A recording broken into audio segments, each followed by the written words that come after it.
se han enfrentado al poderío bélico de 4 portaaviones enemigos en la sangrienta batalla de Santa Cruz. Para el Hornet ha sido el final. Alcanzado por bombas y torpedos, resistió duramente hasta la muerte. Ahora el Enterprise es el único portaaviones apto para el combate que le queda a la flota del Pacífico. USS Enterprise, una ciudad combatiente de acero.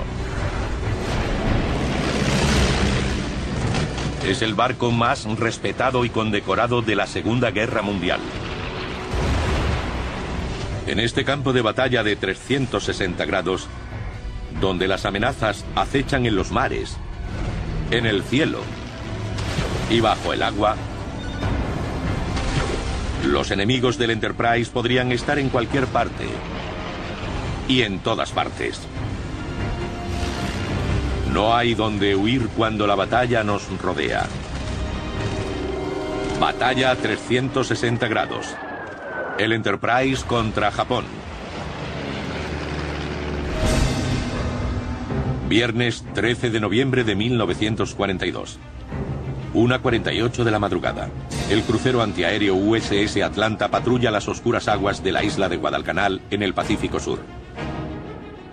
El Enterprise lleva 2 semanas en reparación y sin más portaaviones en el Pacífico, estos buques más pequeños deben enfrentarse solos al enemigo. El Atlanta ha enviado al fondo del mar una buena cantidad de aviones japoneses, pero hoy va a la caza de buques de guerra imperiales. Es uno de los 13 navíos estadounidenses que andan buscando una flota enemiga de destructores, acorazados y cruceros. 2 enormes grupos navales están a punto de chocar con el terrible estruendo del acero. Pero lo que ignora la tripulación del Atlanta es que el enemigo ya los tiene a tiro. A 2.700 metros, el acorazado japonés Hiei y el destructor Akatsuki se aproximan para tenderle una emboscada. Cuando lo tienen a su alcance, iluminan el Atlanta con potentes focos y abren fuego. Los barcos estadounidenses responden inmediatamente con todo lo que tienen. Comienza la batalla. Antes de darse cuenta, la formación apuntaba directamente a los japoneses y de repente los soldados estaban allí disparándose unos a otros. Cuerpo a cuerpo, estos barcos del siglo XX combaten como los piratas del siglo XVIII. Pero los cañones modernos son mucho más letales. Los proyectiles vuelan sobre el agua. El aire se llena de explosiones, del ruido ensordecedor del acero y de los gritos de los heridos. El crucero Atlanta se aplica a fondo en la violenta refriega. Botado en 1941, sus 165 metros de eslora cuentan con 6 cañones de 127 milímetros, 4 montajes cuádruples de 28 milímetros automáticos y 8 lanzatorpedos de 530 milímetros. En este momento al Atlanta no le faltan objetivos. Desde la proa dispara a 2 destructores enemigos, mientras que su batería de popa apunta a los focos del Akatsuki. Pero el Atlanta recibe desde todas direcciones. Por la izquierda, un chaparrón de torpedos japoneses arrasa la sala de máquinas delantera.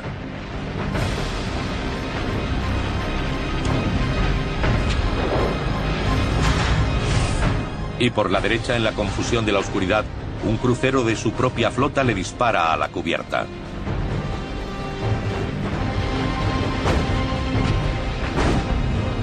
La descarga mata a docenas de marineros. El Atlanta no puede escapar de la tormenta de fuego.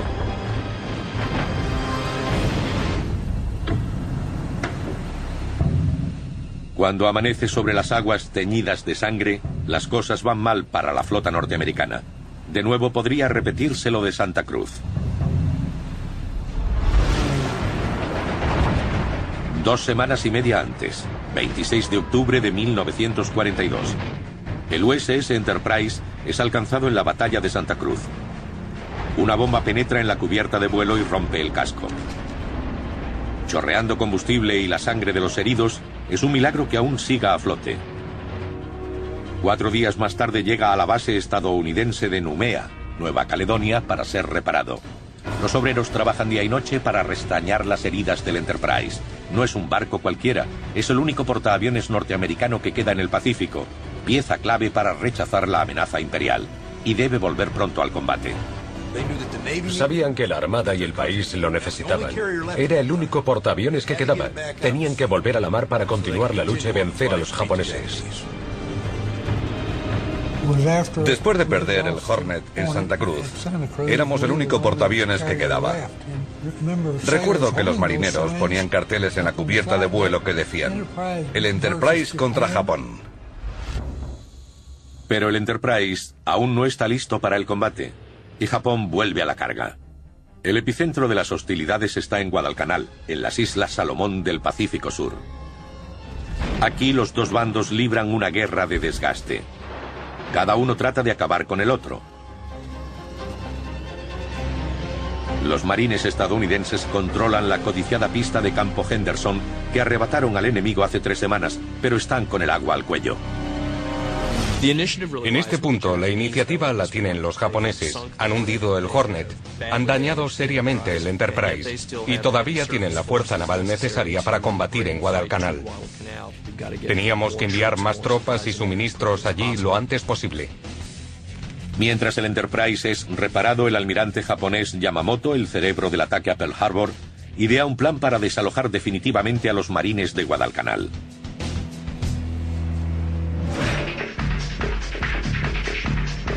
Once barcos de transporte avanzan por el canal que discurre entre las Islas Salomón, conocido como el Surco. Desembarcarán a más de 13.000 soldados japoneses en Guadalcanal. Los escoltan 5 acorazados, 10 cruceros y 11 destructores. Algunos de los buques van armados con proyectiles de fragmentación diseñados para hacer el mayor daño posible a la carne humana. Además de atacar a su flota, estos barcos bombardearán el aeródromo y otras posiciones estadounidenses en Guadalcanal. Los japoneses estaban decididos a dar un gran golpe y acabar con nuestras divisiones de marines. Aniquilarlos, destruirlos, expulsarlos de allí y recuperar Guadalcanal. En ese momento hay mucho en juego. Es la culminación de la batalla. Cuando una flota enemiga se prepara para atacar Guadalcanal, se acerca el punto culminante de 3 meses de brutal contienda. Pero el Enterprise no está operativo y sus hombres trabajan día y noche para devolverlo al combate. 5 días más tarde, el viernes 13, la fuerza japonesa ha llegado a Guadalcanal y el crucero Atlanta va a librar la batalla de su vida. El primer cañonero enemigo toma posiciones para bombardear el campo Henderson desde el canal de Sea Lark. Pero estas aguas ensangrentadas serán pronto conocidas por otro nombre: el Estrecho del Fondo de Hierro, la última morada de docenas de barcos de guerra y de miles de hombres. En la oscuridad previa al amanecer, los barcos enemigos se abalanzan sobre el USS Atlanta y la flota norteamericana que patrulla esas aguas.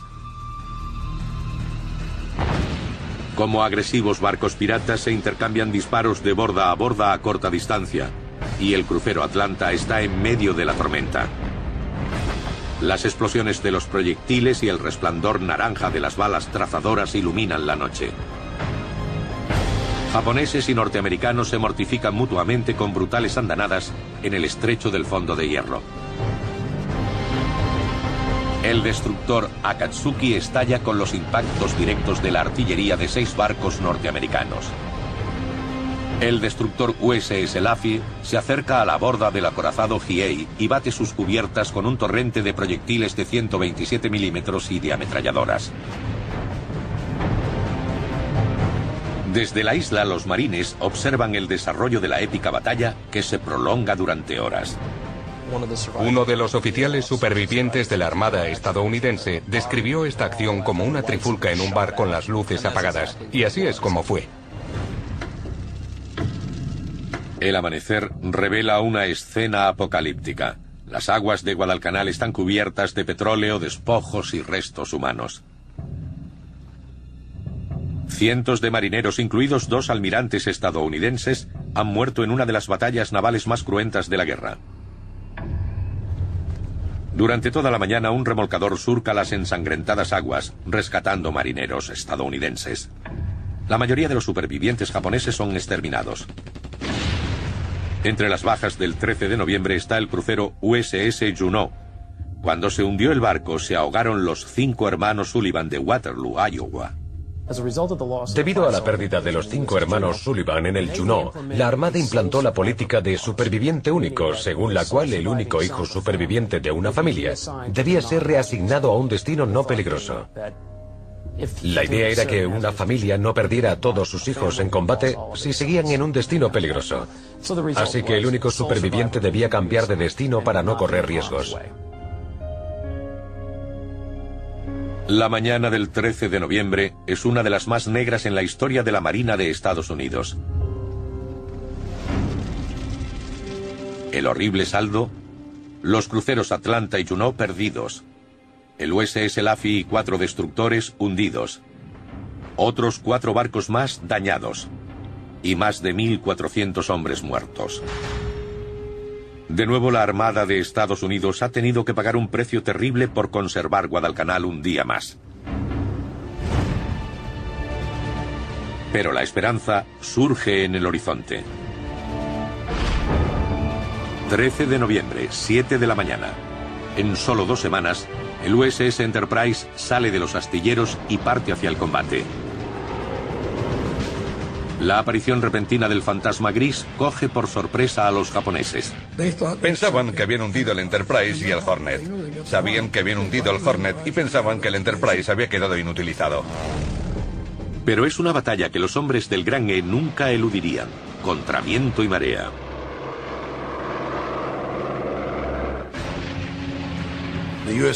El Enterprise y su tripulación dijeron que eso no sucedería, que lucharían hasta el último hombre, aunque perdieran amigos y colegas. En la guerra pasa eso, pero no importa cuánto lo intentes, al final se convierte en algo personal. Destino: barcos de guerra y transporte enemigos.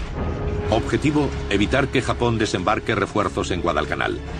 Estrategia: atacar, atacar, atacar. Para los americanos, lo único que se interpone entre el Todopoderoso y el Imperio es el Enterprise, los restos de su grupo naval y una variopinta colección de acorazados, cruceros y destructores. Junto al Enterprise navegan los veloces acorazados Washington y South Dakota, con destructores formando un semicírculo en vanguardia. El plan del almirante Halsey es situar el Gran E a 300 kilómetros al sudoeste de Guadalcanal. Mientras Halsey dirige toda la campaña desde Noumea, el almirante Thomas Kinkaid está al mando de la fuerza del Enterprise. El almirante Kinkaid no quiere arriesgarse a perder el Enterprise si puede evitarlo. Ha maniobrado con el portaaviones hasta una posición a unos 300 kilómetros al sur-sudoeste de Guadalcanal, donde sus aviones pueden interceptar los barcos que bajan por el surco y también establecerse en el campo Henderson. Y eso fue lo que hicieron. Solo hay un problema. El ascensor de proa del Gran E fue inutilizado en Santa Cruz y no pudo ser reparado en las instalaciones disponibles en Nueva Caledonia.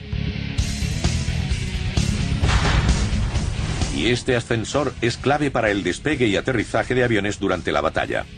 El Enterprise tiene 3 elevadores hidráulicos, a proa, en el centro y a popa. Cada uno mide 14 por 13 metros y puede levantar 7.650 kilos. Primero los aviones se suben desde el hangar por el elevador de popa. Luego despegan para sus misiones. Cuando vuelven, aterrizan en la cubierta y ruedan hacia adelante. El ascensor de proa los baja al hangar y son preparados para la siguiente misión. Con esa plataforma averiada, todo el sistema deja de funcionar. En resumen, los aviones pueden despegar del Enterprise, pero no volver a él. El plan de Halsey es hacer que algunos escuadrones aterricen en el campo Henderson, que usarán como base provisional durante la batalla. Un puñado de aviones del Enterprise tendrá que despegar desde su cubierta, bombardear los objetivos enemigos y aterrizar en Guadalcanal, donde los asistirán equipos de marines. 13 de noviembre de 1942, primer día de la batalla naval de Guadalcanal, 8:22 de la mañana. Los primeros aviones emprenden su arriesgada misión. 9 Avenger y 6 Wildcat se disponen a despegar. Se dirigirán hacia el campo Henderson y eliminarán cualquier barco o avión japonés que encuentren en el camino. Es una misión peligrosa. Con el enemigo en disposición de ataque total, nada garantiza que el campo Henderson esté en manos estadounidenses cuando lleguen. Poco después de las 11 de la mañana, los torpederos del Enterprise encuentran lo que buscan. Bajo el mando de un teniente con un nombre siniestramente apropiado, Al Coffin, Ataúd, los Avengers se dirigen a la pista de Guadalcanal. De repente avistan al acorazado japonés Hiei. Pese a haber sido vapuleado por el destructor Laffy la noche anterior, va directamente al campo Henderson con sus cañones de 356 milímetros. El Hiei es un acorazado de la clase Congo que desplaza más de 36.000 toneladas, con una tripulación de 1.300 hombres. Además de su batería principal de 8 cañones de 356 milímetros, va armado con 16 antiaéreos de 152, 8 de 127 y 118 ametralladoras. El Hiei es una visión amenazante en cualquier campo de batalla. Inmediatamente los torpederos de Coffin se elevan para perderse de vista entre las nubes.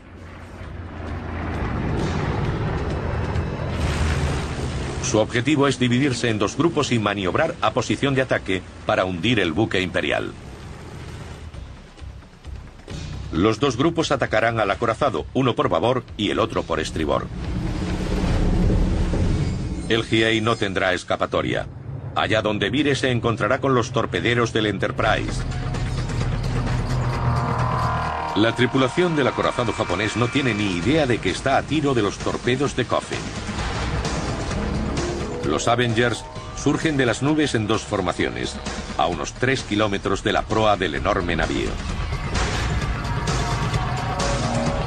El Hiei abre fuego, pero su artillería está dividida entre los dos grupos de aviones norteamericanos.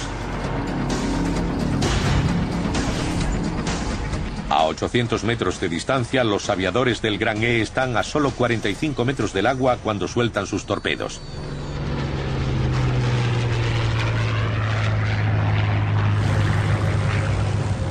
Coffin manda a los 4 que atacan por babor cuando el Hiei dispara una andanada con sus baterías principales.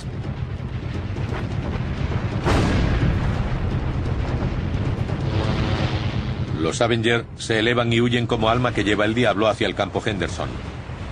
Segundos más tarde los torpedos hacen blanco en el Hiei.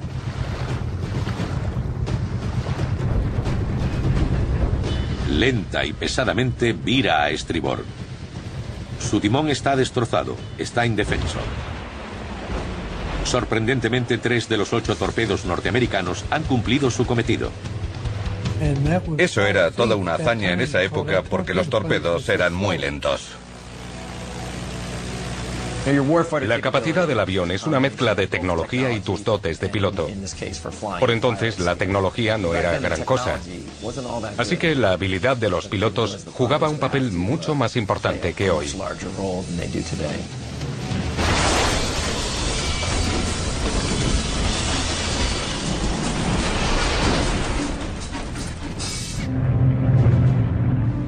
Dos horas después del primer ataque, otra oleada de torpederos del Enterprise acaba con el Hiei mandándolo a pique. Por primera vez en la Segunda Guerra Mundial, el Gran E se ha cobrado un acorazado japonés.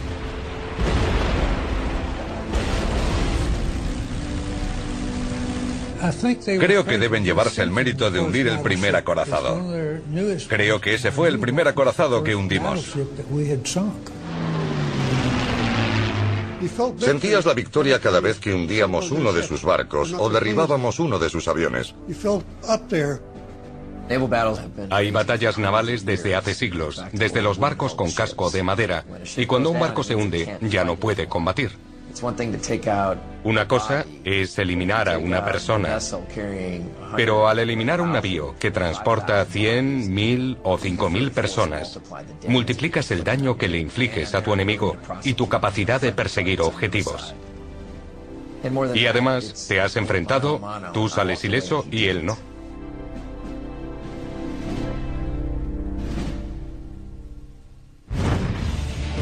Al acabar el día, los 15 torpederos y cazas del Enterprise sobreviven a su encuentro con el enemigo y aterrizan a salvo en el campo Henderson. Pero la batalla naval por Guadalcanal no ha hecho más que empezar. Los transportes enemigos y sus destructores de escolta siguen ahí.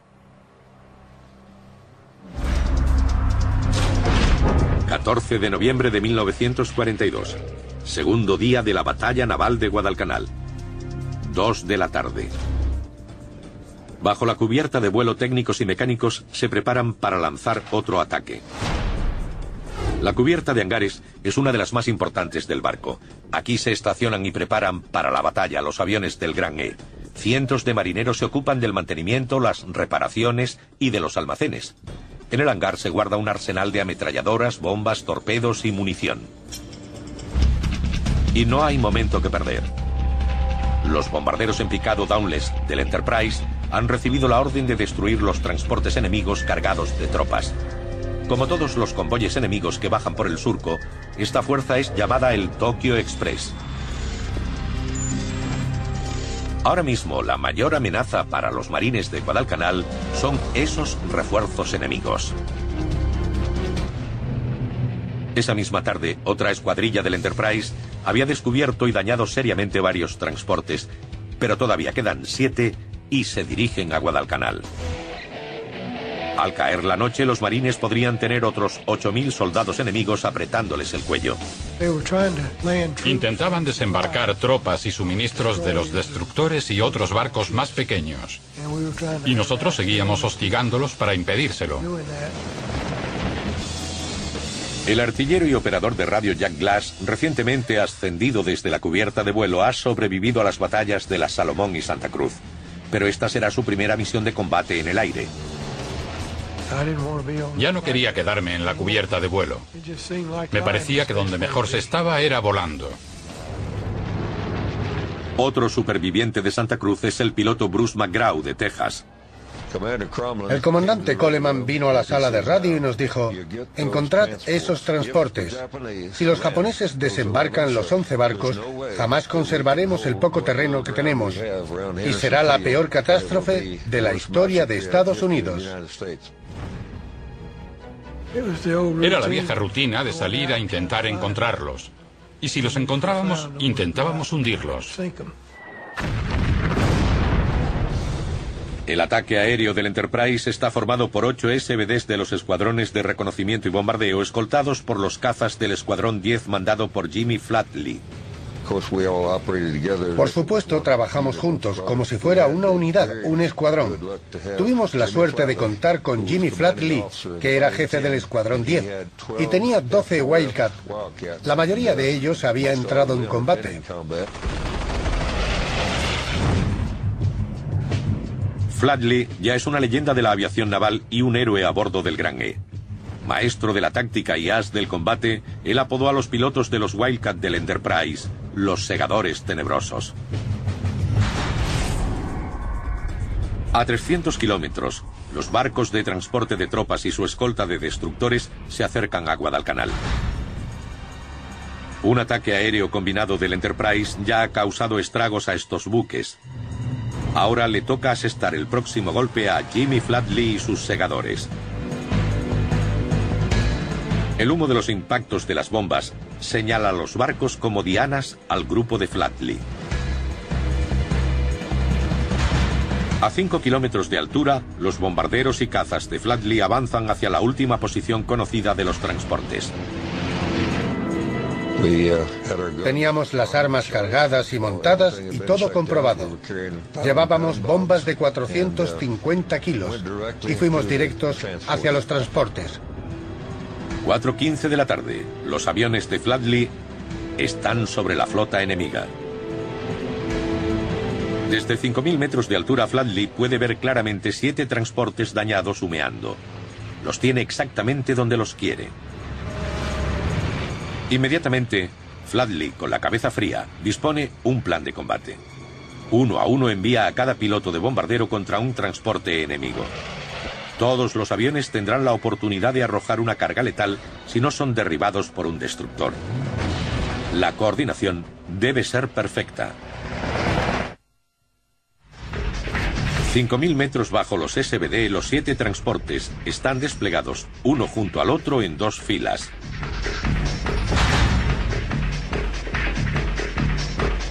Estos transportes no son rival para los aviones norteamericanos. Llevan armas ligeras y maniobran con lentitud. Los soldados japoneses que van a bordo no tienen dónde huir. De repente, todos los ojos miran al cielo, mientras los aviones del Enterprise se lanzan a la carga desde las nubes. A 5.000 metros por encima, Bruce McGraw y 5 camaradas giran hacia la fila derecha de los transportes. Los otros SBDs se encargan de la izquierda.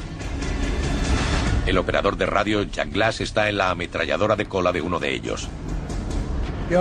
Siempre intentábamos descender para poder retirarnos luego de popa a proa o de proa a popa, a lo largo. Así había más probabilidades de acertar. Y por supuesto, tampoco se quedaban quietos. Cuando te lanzabas en picado, ellos maniobraban. Pero los transportes eran lentos. Era relativamente fácil acertarles. Es fácil acertarles cuando no estás siendo atacado. De repente 5 cazas, 0, se acercan a los bombarderos escupiendo plomo. En un instante los artilleros de cola de los SBD derriban 3 cazas enemigos con sus ametralladoras dobles.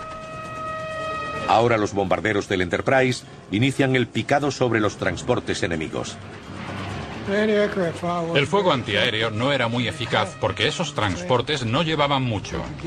Y si podíamos superar el buque de escolta sin tener que soltar nada, el resto era fácil. Esos transportes se hundían con 1 o 2 bombas. La artillería ligera de los transportes y el fuego antiaéreo de los destructores de escolta no bastan para detener a los hombres del Gran E. A casi 5.000 metros de altitud, los SBD reciben un furioso fuego japonés, pero siguen avanzando. Gracias a Dios éramos suficientes y estábamos dispersos. No se concentraban en uno, a menos que nos disparara a todos. En cuanto comencé a girar y bajar, me di cuenta de que tenía un problema. Mientras carga contra un transporte por el flanco derecho, McGraw se da cuenta de que algo no va bien. No tenía frenos aerodinámicos. Si un bombardero en picado pierde los frenos aerodinámicos o flaps de frenado, está en una situación crítica. Tienes que descender en picado a unos 250 nudos con los flaps fuera. Si eliminamos los flaps, vas a una velocidad considerablemente mayor. Y eso supone que o pulsas antes para lanzar a la altitud de disparo de seguridad, o, si quieres garantizarte el blanco, llegarás al final del picado a más velocidad de la deseada. Y estarás más cerca del suelo. Y por lo tanto soportarás muchas más Gs para no estrellarte. Ahora, mientras su avión baja en picado más rápido que en caída libre, McGraw sufre la gravedad negativa. En cualquier momento puede aumentar la presión sanguínea en su cabeza, provocándole ceguera. Al bajar en ángulo de 70 grados a gran velocidad, también corre el riesgo de que su bomba choque con sus propias hélices. Eso sería tu final. McGraw solo tiene unos segundos para decidir si continúa en picado o se retira. A 4.500 metros sobre el mar en caída vertical no hay tiempo para titubeos. El tejano decide seguir y cargar contra el barco enemigo. Me dije, bueno, a ver cómo va este avión. Así que me tiré directo en un aparato sin frenos aerodinámicos. Bajé casi 5 kilómetros en línea recta, al límite de velocidad. Nunca había pilotado un avión tan rápido. El sonido del viento que entraba en la cabina era el chirrido más atronador que había oído nunca. Aunque consiga soltar la bomba, puede que no logre nivelarse y evitar el impacto contra el mar. McGraw se acerca a su objetivo a 240 nudos. En unos segundos tendrá un blanco perfecto. Es como lanzar una pelota de béisbol. Aprendes por instinto. En el momento exacto solté la bomba. A poco más de 1.000 metros, McGraw lanza una bomba de 450 kilos sobre la cubierta del transporte. Inmediatamente tira del timón con todas sus fuerzas para nivelarse antes de estrellarse contra su objetivo. En el último segundo, se desvía del transporte justo cuando la bomba alcanza el barco y estalla con una fuerza devastadora.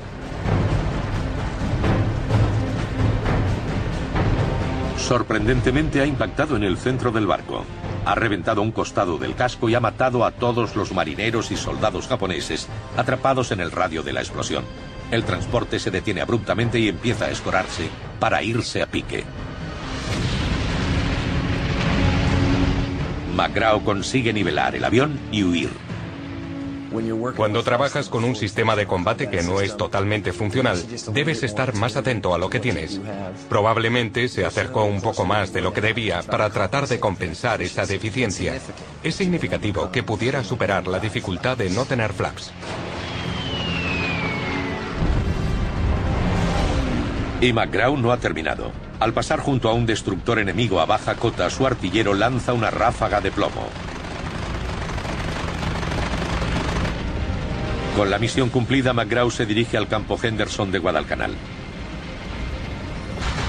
A 1,5 kilómetros al norte, los cazas de Flatley hostigan a los transportes enemigos con sus potentes ametralladoras. A casi 500 kilómetros por hora, los segadores castigan las cubiertas de los barcos con una potencia de fuego imparable. Finalmente, Flatley y el resto de su grupo aéreo se dirigen a Guadalcanal. Han aniquilado 2 transportes, pero de alguna manera 5 de los tenaces barcos siguen su camino. Media hora después, otra oleada de bombarderos del Enterprise despega del campo Henderson para hacer una pasada sobre los transportes. Los bombarderos consiguen inutilizar varios barcos, pero a un alto coste. El fuego antiaéreo de los destructores y las balas de los Zero enemigos se cobran su precio. Un oficial se llevó un grupo sin cazas de protección y un escuadrón de Zeros japoneses los alcanzó cuando llegaron allí.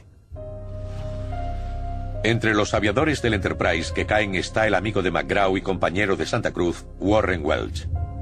Juntos, los dos descubrieron los primeros barcos enemigos en Santa Cruz en octubre. Ahora Welch cae víctima del fuego enemigo luchando contra los transportes. Mi buen amigo, Warren Welch, tras lanzar la bomba y alcanzar a un transporte, fue abatido por los japos. Murió 3 semanas después de nuestra primera batalla juntos. 7 pilotos del Gran E mueren en los desesperados ataques del 14 de noviembre. Pero los aviadores del Enterprise han conseguido frenar el avance de los barcos enemigos y acabar con cientos de soldados imperiales. Al final de esa tarde, de los 11 transportes del convoy, solo 4 estaban operativos. Uno se había retirado con algunos supervivientes y los otros 5 se hundieron o fueron abandonados antes de hundirse. Cuando acaba el segundo día de muertes, los bombarderos, torpederos y cazas del Enterprise aterrizan en el campo Henderson. Sigue en manos norteamericanas, pero bajo un intenso bombardeo enemigo.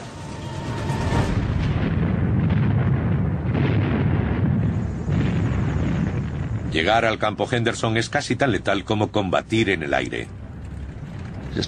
Justo en el momento en que pisamos tierra, cayó otro proyectil. No se puede explicar, hay que oírlo para saber qué es. Nos caímos los dos al suelo. Estoy seguro de que les dio una perspectiva totalmente nueva de la guerra. Porque es muy diferente lo que ves en el cielo que cuando pones los pies en el suelo. Es un mundo totalmente distinto. Aún más que los peligros del fuego enemigo, McGraw teme sufrir las burlas de los marines, que se ríen de todos los pilotos de la Armada que corren a cubierto. Para la mayoría, es solo un día más en Guadalcanal. Tras esquivar varios proyectiles que impactan cerca, McGraw tiene la oportunidad de encontrarse con el hombre que está al mando, el general Alexander Vandergrift. Frío bajo las explosiones, el legendario marine sigue el bombardeo desde un puesto de observación. Me acerqué y le dije, general, ¿puedo unirme a usted? Me contestó, adelante. Subí la escalera, pero pensando en que esta vez no dejaría que ningún puñetero marine se riera de mí por agacharme con los disparos. Juntos, McGraw y el general observan cómo la artillería enemiga lanza proyectiles y granadas de mortero contra el aeródromo desde la selva. Dijo, estoy al 50%. Había muchos hombres con picaduras de mosquito y enfermedades. A muchos les habían disparado o estaban heridos en el hospital y no podían luchar. Y nosotros estábamos con el agua al cuello ante lo que nos venía de fuera. Me sentía mejor porque le había dado al transporte en todo el centro y sabía que esos no desembarcarían. Pero la sombría satisfacción de la batalla no dura mucho. Pronto McGraw y los demás pilotos sabrán cómo es la noche en Guadalcanal.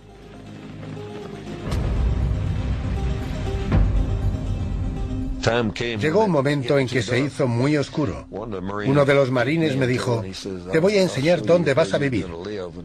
Había tiendas alineadas a los lados del camino que iba a la selva.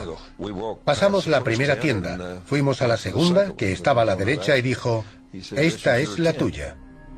McGraw es instruido en la cruda realidad de la guerra terrestre. Se le avisa de que no encienda la linterna ni prenda una cerilla. Cualquier luz podría provocar una lluvia de fuego de mortero. Lo único que tiene para protegerse es un cuchillo y su pistola del 45. Me dijo, si entra alguien en la tienda, mátalo. Y ya veremos mañana. McGraw y sus compañeros aviadores dormirán muy poco en Guadalcanal. A solo unos kilómetros, los barcos japoneses toman posiciones. Su misión es arrasar el campo Henderson y cubrir el desembarco de los transportes que quedan. La fuerza está bajo el mando del vicealmirante Nobutake Kondo. Nacido en Osaka, Japón, en 1886, es un veterano estratega y combatiente naval. Dirige personalmente a sus fuerzas hacia el estrecho del Fondo de Hierro. Pero lo que no saben los japoneses es que el almirante Halsey acaba de enviar los buques de escolta del Enterprise, South Dakota y Washington, para destruir los barcos enemigos que supongan una amenaza para el campo Henderson. Al frente de la flotilla de acorazados está el contraalmirante Willis A. Lee, natural de Kentucky y tirador olímpico, un veterano de la Marina con 38 años de servicio. Con el Washington como buque insignia, se aleja del Enterprise rumbo al estrecho del Fondo de Hierro, a la caza de la flota imperial.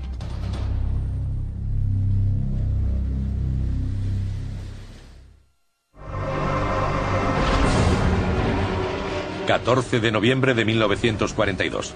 Durante 2 días el Enterprise y la flota estadounidense han librado la batalla de sus vidas en las aguas de Guadalcanal.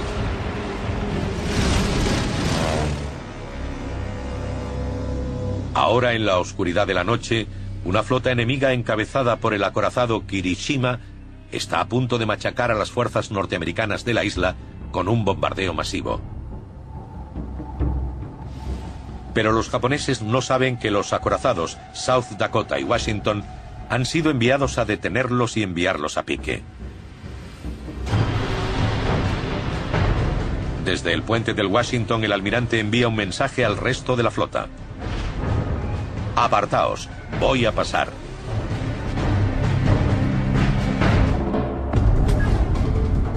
El USS Washington es un acorazado de la clase North Carolina salido de los astilleros de Filadelfia. Eslora 222 metros. Desplazamiento 35.000 toneladas. Va armado con 9 cañones de 406 milímetros, 20 de 127 y más de una docena de armas antiaéreas automáticas. 12:15 de la mañana. El radar del acorazado Washington detecta la posición de los barcos enemigos al este de la isla de Savo. A 16 kilómetros. El acorazado Kirishima y la flota enemiga se dirigen a Guadalcanal con la misión de atacar a los marines. Pero el Washington tiene a los buques imperiales en el punto de mira.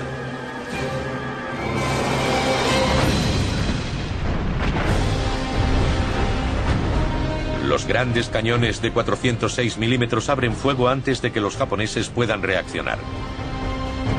Su primera víctima recibe una descarga de plomo norteamericano mientras trata de escapar de una tormenta de intenso fuego que destroza el navío imperial. En otro enfrentamiento terrible, las dos flotas se entregan al máximo en una tremenda demostración de potencia bélica.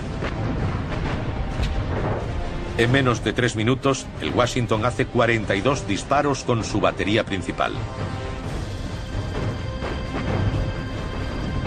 Ahora debe vérselas con el acorazado Kirishima. El tronar de los grandes cañones atraviesa el mar, mientras el Washington machaca al Kirishima con sus andanadas.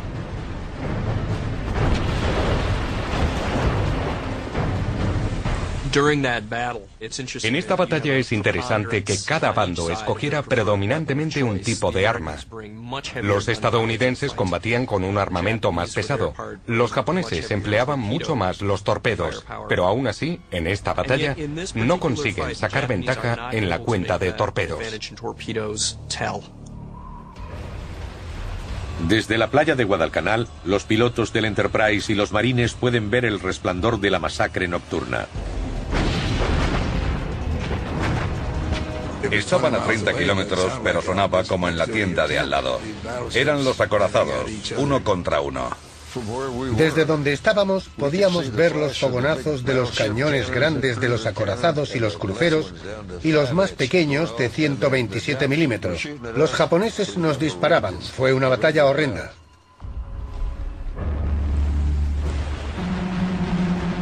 El acorazado Kirishima está acabado. Su casco y su superestructura han sido destrozados por la artillería estadounidense. Con las cubiertas en llamas, la tripulación se ve obligada a abandonar el barco.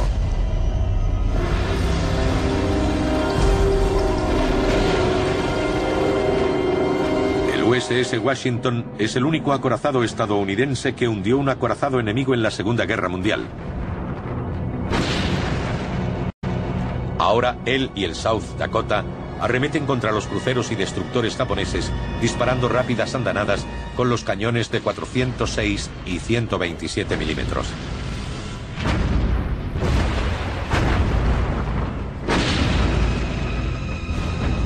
Mueren 242 norteamericanos y 249 japoneses. Al día siguiente, el acorazado Kirishima se hunde. Se une a su hermano el Hiei en su tumba de agua en las profundidades del estrecho del Fondo de Hierro. Los estadounidenses han parado en seco a los barcos enemigos. Los cruceros y destructores japoneses que han sobrevivido huyen precipitadamente hacia el norte. El almirante Willis A. Lee se retira del estrecho con una victoria y posteriormente recibirá la Cruz Naval. Pese a que el South Dakota ha sido dañado seriamente, el Washington está intacto. El escolta del Enterprise ha salido de su primer contacto con la flota enemiga sin una sola baja.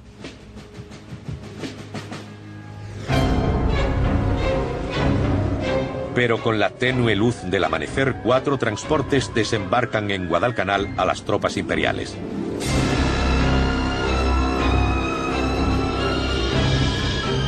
Bajo el manto de la noche han intentado camuflarse a lo largo de la costa esperando descargar sin ser vistos.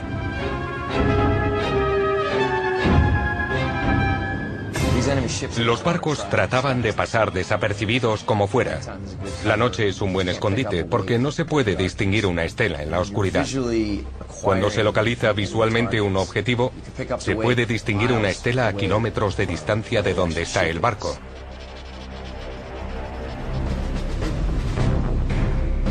Los transportes pueden ocultarse bajo las nubes y la lluvia, haciendo prácticamente imposible localizarlos. Los capitanes toman todas las precauciones, pero ninguna nube o camuflaje va a salvar a estos barcos imperiales. El amanecer solo traerá a la Salomón el azote de la batalla. Amanecer, 15 de noviembre de 1942. Tercer día de la batalla naval de Guadalcanal.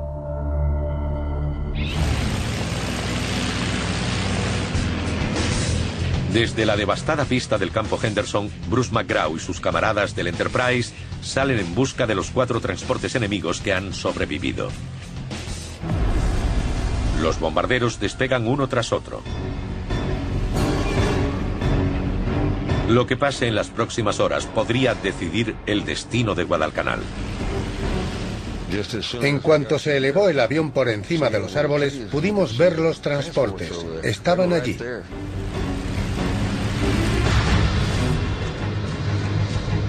A 1,5 kilómetros de distancia, los 4 transportes están ocupados desembarcando suministros y refuerzos. Pero si los soldados japoneses piensan que por fin están a salvo, se equivocan.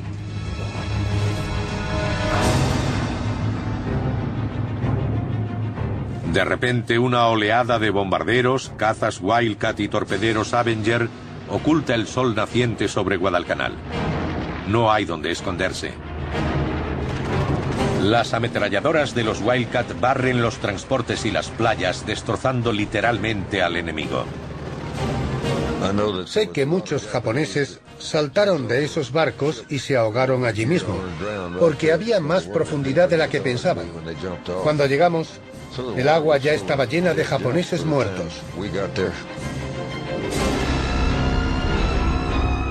A 2.500 metros de altura, Bruce McGraw y los bombarderos del Enterprise se lanzan en picados de 70 grados y sueltan sus bombas sobre los barcos enemigos. Uno tras otro, los 4 transportes, con su cargamento de tropas y suministros, se consumen en llamas bajo las balas de las ametralladoras. Sobre los transportes,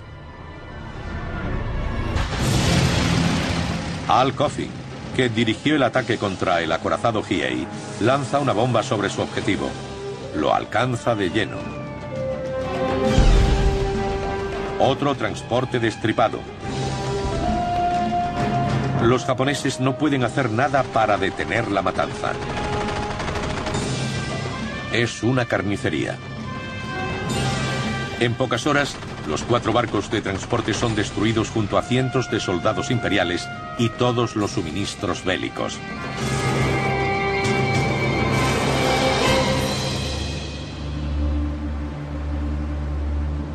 Los transportes arden durante más de 16 horas y los cadáveres de cientos de guerreros imperiales flotan en las aguas en torno a los barcos. Pero el baño de sangre ha evitado la aniquilación de los marines de Guadalcanal.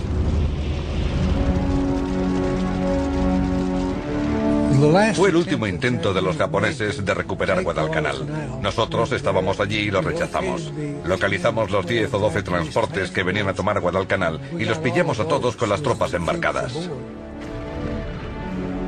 Hundimos tantos transportes y dañamos tantos de sus barcos que les metimos el miedo en el cuerpo.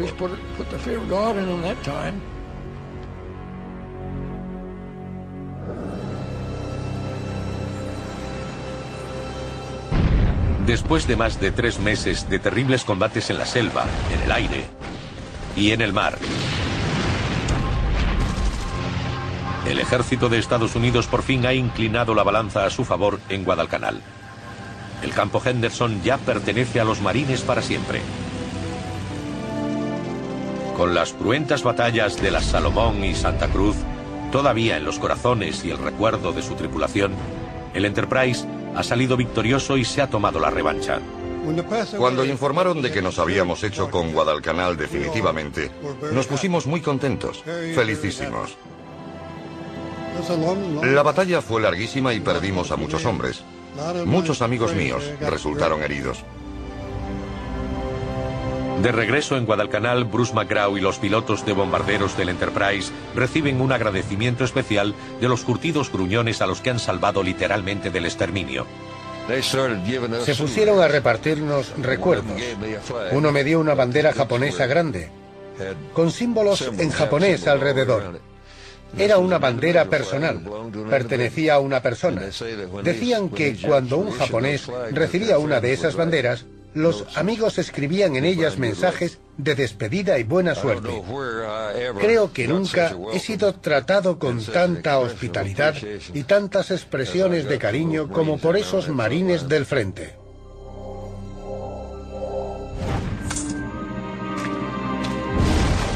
Por primera vez en la Guerra del Pacífico, los pilotos del Gran E han visto de cerca los horrores del combate terrestre y no podrán olvidarlos fácilmente. La camaradería y los agradecimientos son una prueba del vínculo entre los combatientes y de la relación especial que hay entre la tripulación del Enterprise y los fusileros de la selva. Cuando se ponía a llover, ellos estaban metidos en el carro, manteniendo la posición. Le he dicho a mucha gente, no hagas ningún comentario crítico de un marine o me enfadaré contigo, porque siento un respeto tremendo por el cuerpo de marines de Estados Unidos y todo lo que representan. Es inevitable después de estar en Guadalcanal.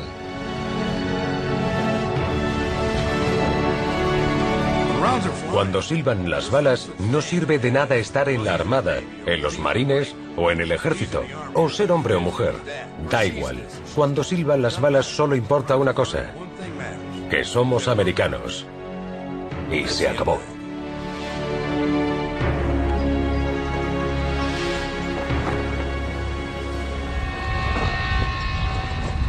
La derrota de noviembre en el estrecho del Fondo de Hierro destruye todas las esperanzas de los japoneses de conquistar Guadalcanal. Tendrán que dejar el campo Henderson a los estadounidenses. Porque ya estábamos conquistando las zonas elevadas y los japoneses se cansaron pronto de perder a todos sus hombres y se dieron por vencidos. A lo largo del invierno, las tropas estadounidenses seguirán eliminando los últimos reductos enemigos en la isla.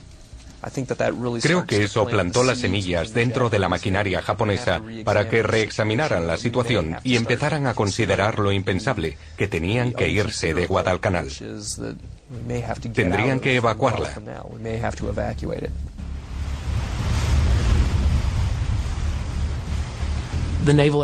Perdieron la ventaja naval que poseían antes de la batalla de Guadalcanal. Y a consecuencia de ello, la ruta del Tokyo Express, que entraba y salía de Guadalcanal por las noches, quedó casi cortada y no pudieron llevar refuerzos significativos a la isla. Además, los estadounidenses controlaban cada vez mejor las actividades nocturnas de la Armada japonesa en aguas de Guadalcanal. La batalla de Guadalcanal ha terminado para la Marina Imperial japonesa. Tendrán que establecerse en otro lugar.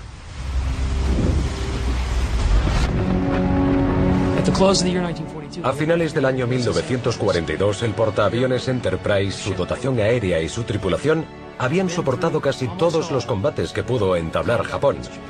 Habían resistido bien la prueba de fuego, habían luchado bien, habían ganado una fama extraordinaria para el barco. Y eso antes de 1943. Lo mejor está por llegar. En las islas del Pacífico Central, los japoneses se preparan para un combate inminente como no han conocido antes. Y el portaaviones Enterprise, sus pilotos y su tripulación estarán allí listos y esperando. Asegurada la victoria en Guadalcanal, el Enterprise sufrirá importantes modificaciones en los astilleros de Bremerton, Washington. En pocos meses volverá más fuerte que nunca. Nuevos aviones, nuevos cañones, un barco más poderoso. El Gran E se verá acompañado por una enorme flota de nuevos portaaviones y encabezará una de las campañas navales más grandes de la historia. El Enterprise, el fantasma gris, volverá a golpear con fuerza al enemigo en las Islas Gilbert. Su primera parada en el arduo camino hacia Tokio es la base enemiga del atolón de Makin, fuertemente defendida, donde en cuestión de días su aviación impondrá el terror en el baluarte japonés.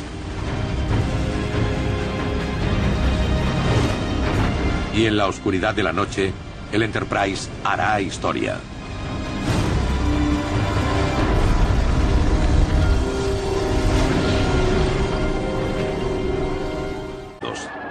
El Enterprise contra Japón. Viernes 13 de noviembre de 1942. 1:48 de la madrugada. El crucero antiaéreo USS Atlanta patrulla las oscuras aguas de la isla de Guadalcanal en el Pacífico Sur. El Enterprise lleva 2 semanas en reparación y sin más portaaviones en el Pacífico, estos buques más pequeños deben enfrentarse solos al enemigo. El Atlanta ha enviado al fondo del mar una buena cantidad de aviones japoneses. pero hoy va a la caza de buques de guerra imperiales. Es uno de los 13 navíos estadounidenses que andan buscando una flota enemiga de destructores, acorazados y cruceros. Dos enormes grupos navales están a punto de chocar con el terrible estruendo del acero. Pero lo que ignora la tripulación del Atlanta es que el enemigo ya los tiene a tiro. A 2.700 metros, el acorazado japonés Hiei y el destructor Akatsuki se aproximan para tenderle una emboscada. Cuando lo tienen a su alcance, iluminan el Atlanta con potentes focos y abren fuego. Los barcos estadounidenses responden inmediatamente con todo lo que tienen. Comienza la batalla. Antes de darse cuenta, la formación apuntaba directamente a los japoneses y de repente los soldados estaban allí disparándose unos a otros. Cuerpo a cuerpo, estos barcos del siglo XX combaten como los piratas del siglo XVIII. Pero los cañones modernos son mucho más letales. Los proyectiles vuelan sobre el agua. El aire se llena de explosiones, del ruido ensordecedor del acero y de los gritos de los heridos. El crucero Atlanta se aplica a fondo en la violenta refriega. Botado en 1941, sus 165 metros de eslora cuentan con 6 cañones de 127 milímetros, 4 montajes cuádruples de 28 milímetros automáticos y 8 lanzatorpedos de 530 milímetros. En este momento al Atlanta no le faltan objetos. Se han enfrentado al poderío bélico de 4 portaaviones enemigos en la sangrienta batalla de Santa Cruz. Para el Hornet ha sido el final. Alcanzado por bombas y torpedos, resistió duramente hasta la muerte. Ahora el Enterprise es el único portaaviones apto para el combate que le queda a la flota del Pacífico. USS Enterprise, una ciudad combatiente de acero. Es el barco más respetado y condecorado de la Segunda Guerra Mundial. En este campo de batalla de 360 grados, donde las amenazas acechan en los mares, en el cielo y bajo el agua, los enemigos del Enterprise podrían estar en cualquier parte y en todas partes. No hay donde huir cuando la batalla nos rodea. Batalla a 360 grados. 2 semanas y media antes, 26 de octubre de 1942. El USS Enterprise es alcanzado en la batalla de Santa Cruz. Una bomba penetra en la cubierta de vuelo y rompe el casco. Chorreando combustible y la sangre de los heridos, es un milagro que aún siga a flote. 4 días más tarde llega a la base estadounidense de Noumea, Nueva Caledonia, para ser reparado. Los obreros trabajan día y noche para restañar las heridas del Enterprise. No es un barco cualquiera, es el único portaaviones norteamericano que queda en el Pacífico, pieza clave para rechazar la amenaza imperial, y debe volver pronto al combate. Sabían que la Armada y el país lo necesitaban. Era el único portaaviones que quedaba. Tenían que volver a la mar para continuar la lucha y vencer a los japoneses. Después de perder el Hornet en Santa Cruz, éramos el único portaaviones que quedaba. Recuerdo que los marineros ponían carteles en la cubierta de vuelo que decían: el Enterprise contra objetivos. Desde la proa dispara a 2 destructores enemigos, mientras que su batería de popa apunta a los focos del Akatsuki. Pero el Atlanta recibe desde todas direcciones. Por la izquierda, un chaparrón de torpedos japoneses arrasa la sala de máquinas delantera.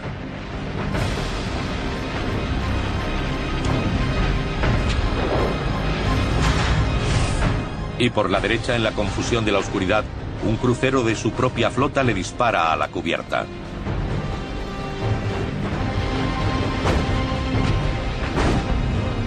La descarga mata a docenas de marineros.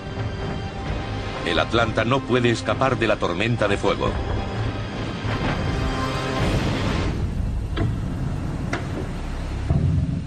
Cuando amanece sobre las aguas teñidas de sangre, las cosas van mal para la flota norteamericana.